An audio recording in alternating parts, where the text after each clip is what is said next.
Hey everybody, welcome back to Brainiac Baseball 1980 Detroit Tigers season replay. Today we have the second game in a three-game set against the Red Sox at home. Yesterday's game was another barn burner. We won in the bottom of the ninth. So we've had so many walk-offs this year. It's really kind of gotten out of hand. But we'll take any win we can get. We are still in first place. We have a one-game lead against the Orioles and a two-game lead against the Yankees. The Red Sox are 12 games back, and we have two pitchers that are looking to improve. Chuck Rainey is going to be the starting for the Red Sox. He's 1-6, and he's facing off against our Dan Petry, who has been really terrible. He got sent back down to the minors, and we brought him back when Bob Stanley didn't work out in the starting rotation. So this will be Petry's second start since coming back, and hopefully we can get him on the right track. So let's go ahead and get started. As always, I appreciate everyone following along. If you're enjoying the content, please like and subscribe. So, Dan Petry, here we go. 1-1 with a 5.34 ERA. The Red Sox have crushed him this year in 52 plate appearances. They're batting .444 against him. So, if Petry does not have a good start today, I am definitely going to be looking for a trade for a starting pitcher before the end of the month. So,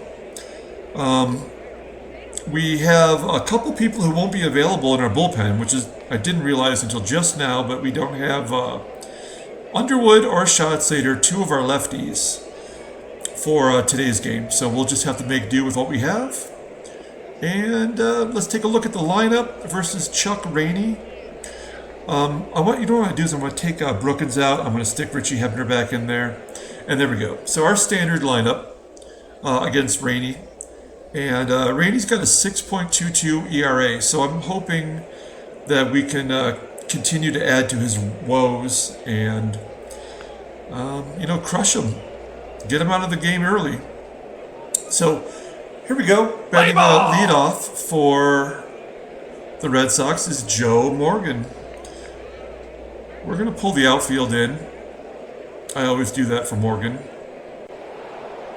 And Morgan is going to bloop it to center field, and it's going to fall in. So even though I pulled the outfield in, it still managed to drop.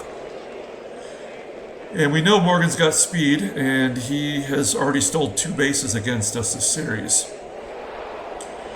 Wade Boggs is going to get a base hit up the middle, and it's already first and third for Petry.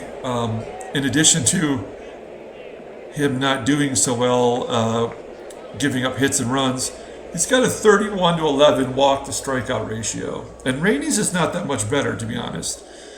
But, we really got to shore up the pitching staff. Oh, wow. So there's a ground ball to Hebner at third off of the bat of Fred Lynn, and Hebner went home and got Morgan out at home. So I did not expect that to happen. I was hoping for a double play. So now let's see if we can get Yaz to ground into a double play. And we do. So, wow, we actually got out of that.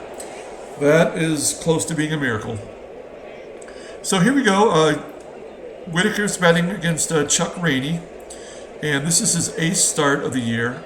He made 16 starts in 79 for Boston. And compiled a pretty good record in ERA.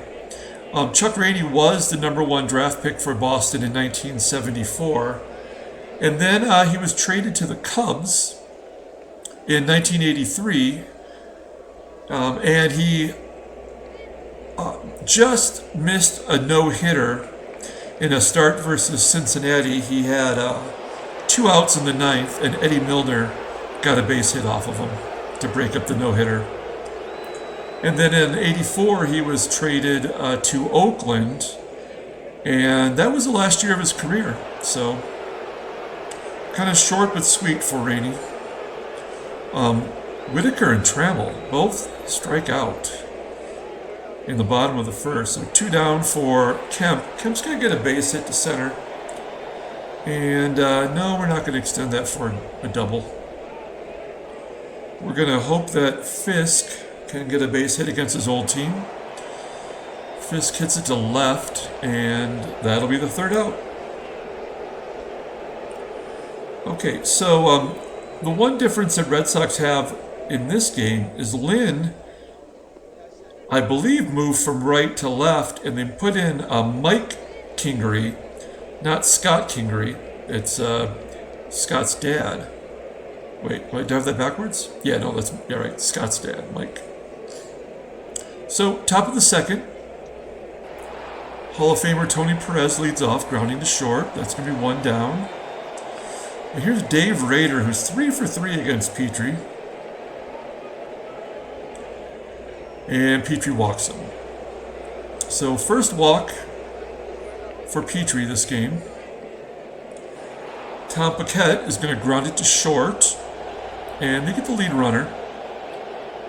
Paquette is safe at first. That's going to be 2 down for Rick Burleson. I think this is the first time we've seen Burleson in this series as well. So Burleson is their everyday shortstop. In fact, that's right. Remember yesterday, Morgan, the second baseman, was put at short. So that guy named Wolf could play second. Kind of odd.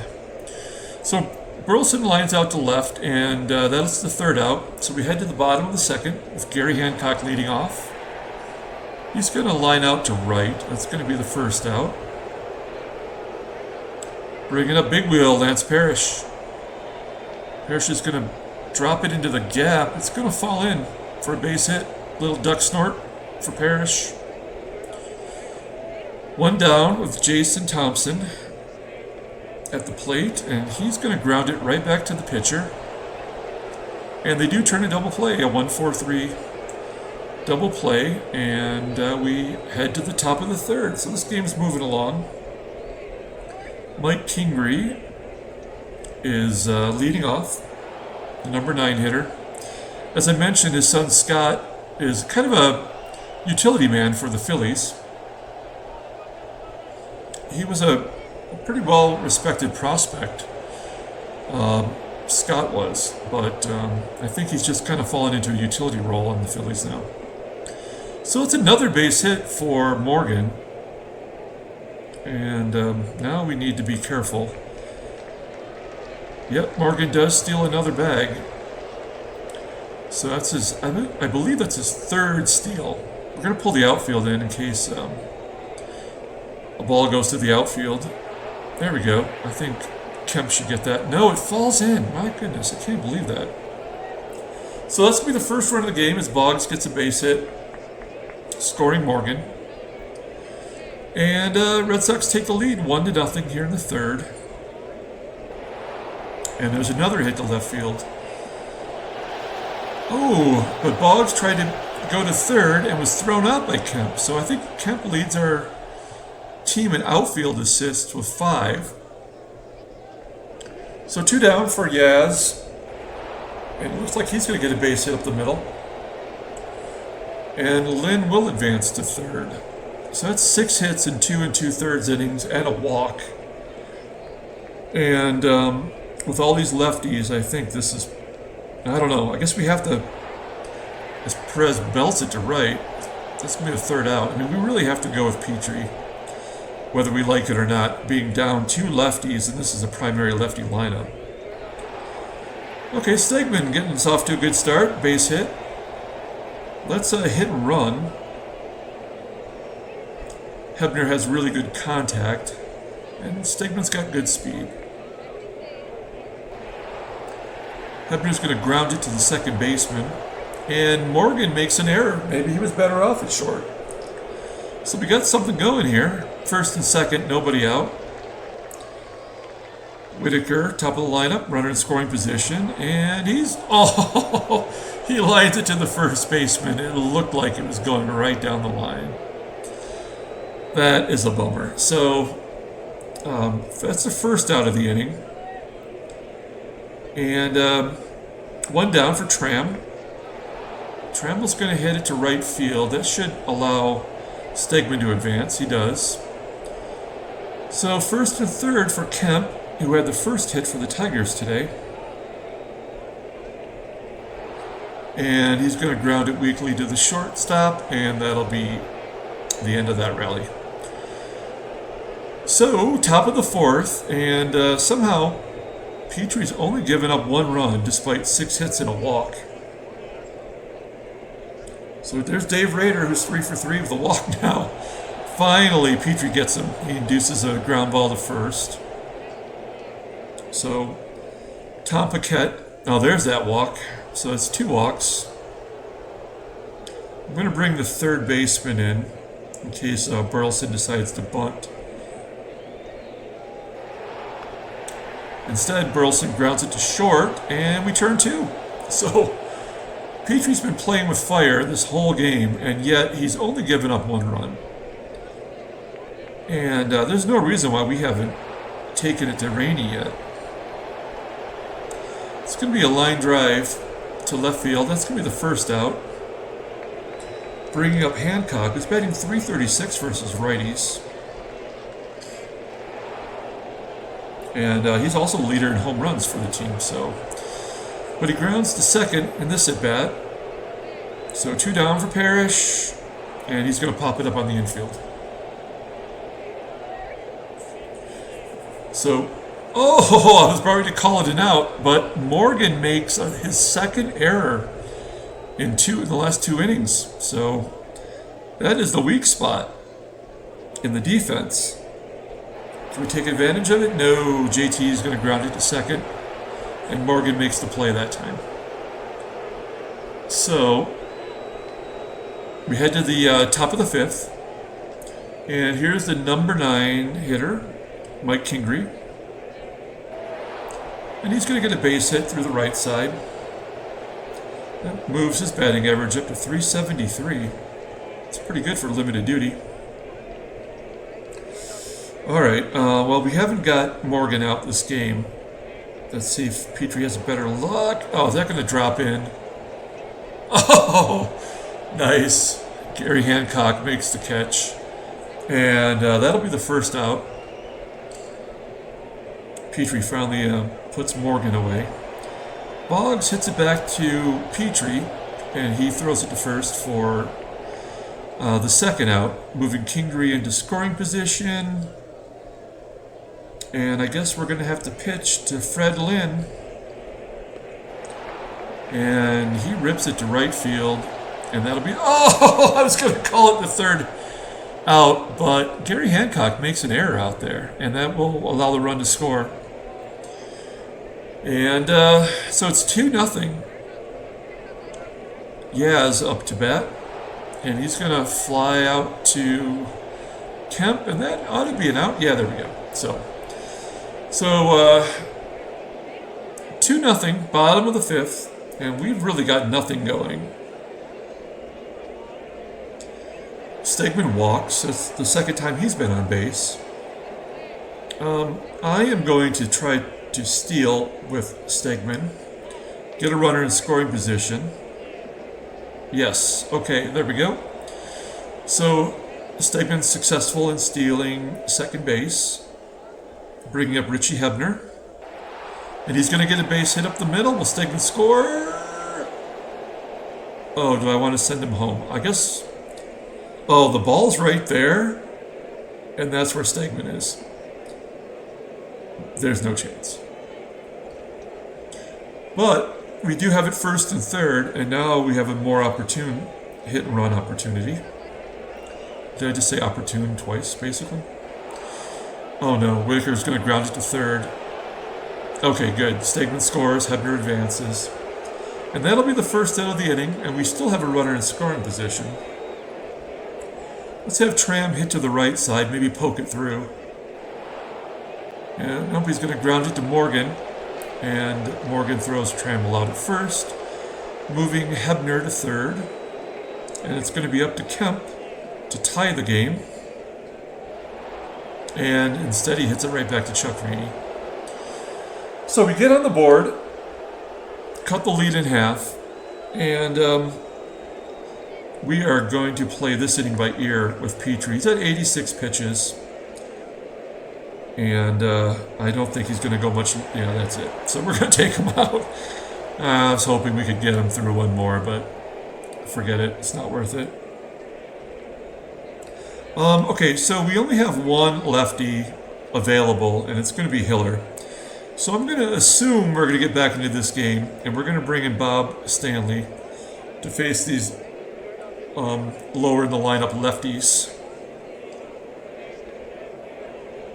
So, okay, let's try to turn 2 here on Dave Rader, the catcher. No, instead he just crushes it into the gap for a double, and 2 runners in scoring position. So we got to pull the infield in against Paquette. And if this works, then we'll intentionally walk Burleson. Okay, grounded to first. And we do get the lead runner at home. That's twice we've taken runs off the board that way. And, oh wow, should I? He's a righty. I guess I should pitch to him and try to get a double play. You know what I'm going to do? I'm going to bring the corners in.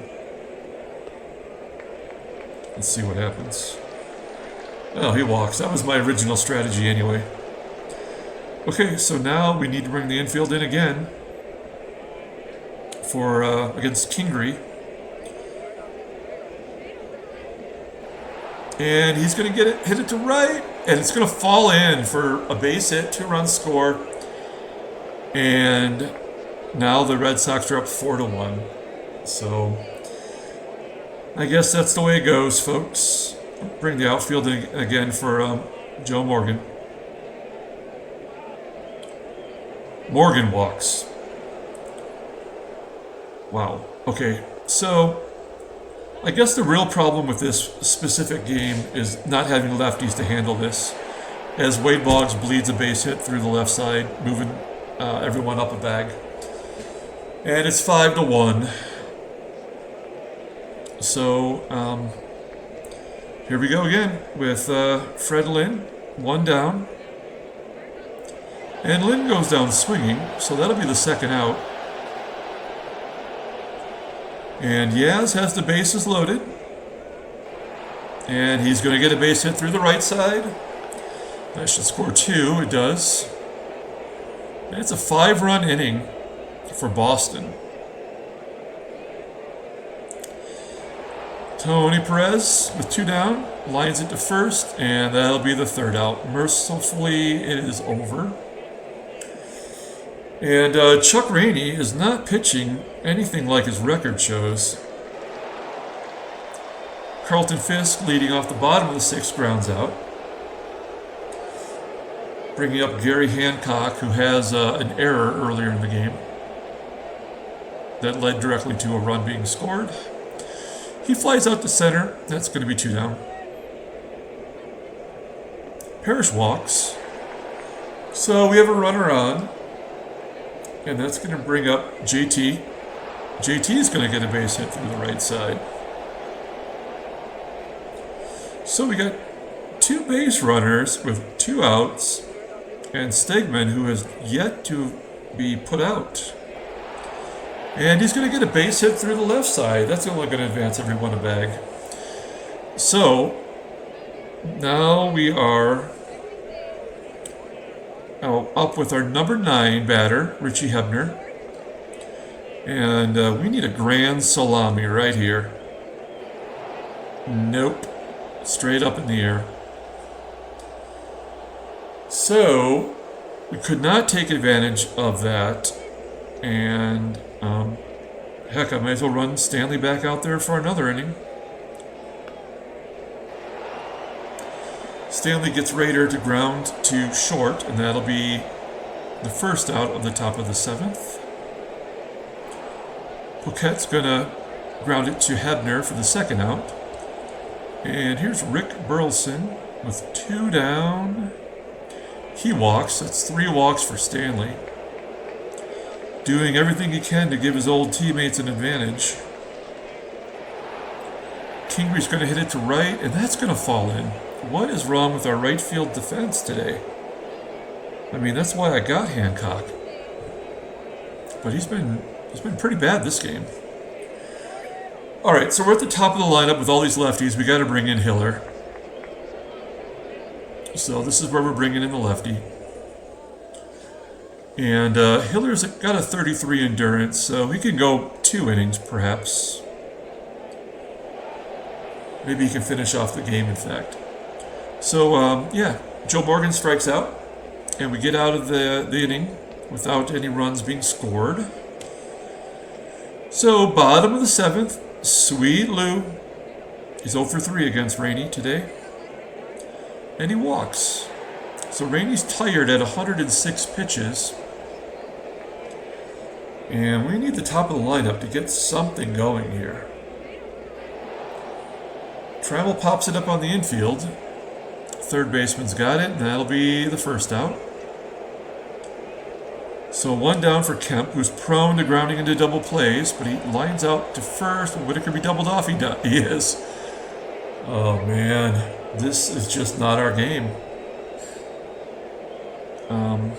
Okay, so Hiller's facing Boggs. Boggs lines to left. Lines to the third baseman for the first out. Bringing up Freddie Lynn with 1 down. Fred Lynn's going to ground it to first for the second out. And here's Yaz. Yaz goes down swinging. Yeah, if we had lefties in this game, we'd be all right. So that's it for Rainey. He pitched really well. And they're bringing in Skip Lockwood, who also was a member of the Seattle Pilots. He was a rookie for them way back in 1969. And then I guess he went to Milwaukee with them as well. So it's like an interesting career. Was a closer for a brief period. Pretty good career ERA. So Carlton Fisk is going to lead off at the bottom of the 8th.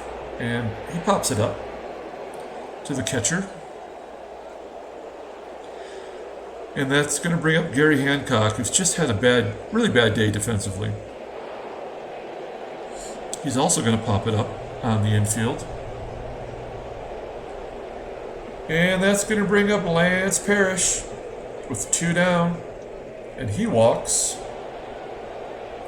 So we're going to take out JT. We're going to give Tim Corcoran a chance to get in at bat. I haven't played him in a long time.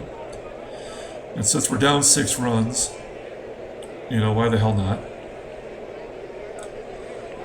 Corcoran comes through. He's got a base hit to center. There's no point in risking being thrown out at third. So we're going to say no. And we're going to take my boy Stegman out. He's had a really good game, but we're gonna take him out and bring in. We're gonna give Champ Summers a chance, and then we'll put Rick Peters in defensively. So Summers with 2 down. Oh, he goes down swinging. That sucks. Okay, so where are we at? So let's move Summers to right field. We're going to bring in Peters in center. And we're going to hope that Hiller can just finish this game off. He's only got 15 pitches. He gets Tony Perez to pop it up to shortstop. That'll be the first out. Bringing up Dave Rader, who's batting .443. And he gets another hit. What the hell? 449. He's 44 for 98. I mean, look at that. In 79, he batted .204. He batted .203 the year before that. And he's making up for it all in 1 year. Wow. That is crazy. So, Tom Paquette with 1 down. He's going to fly out to Peters in center field. Obviously, we have some really poor defensive fielders at this point, even at third base. Okay, so 2 down for Burleson. And Burleson's going to line it to Trammell. So, here we are, bottom of the 9th. Going to let Richie Hebner bat. He's going to ground it to third. That'll be the first out. Back to the top of the lineup with sweet Lou Whitaker. Whitaker grounds it to second. That's 2 down. We're down to our final out, folks. And Trammell is going to fly out to right. And that'll be the end of the game. So we lose that one 7-1. We're never really in it, even though the record's going to show that Petry didn't pitch too bad. But he was really the main reason why we lost that game.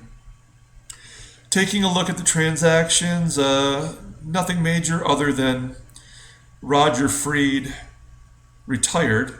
I guess Ted Simmons fractured his skull, so I guess that's major. Let's take a look at the box score and we'll wrap this up. As always, I appreciate everyone following along. Yesterday we did our very first football card pack break. And, obviously I'm big into baseball cards. But I wanted to switch it up for Football Sunday, and it's actually become one of the most watched videos that I have. So if you haven't seen it, check it out. I appreciate that. And like and subscribe if you're enjoying the content. And there's the box score. Feel free to pause it and take a look. And until tomorrow being Tuesday, Time Travel Tuesday, check back and see our baseball card break for tomorrow. Have a good night, everybody.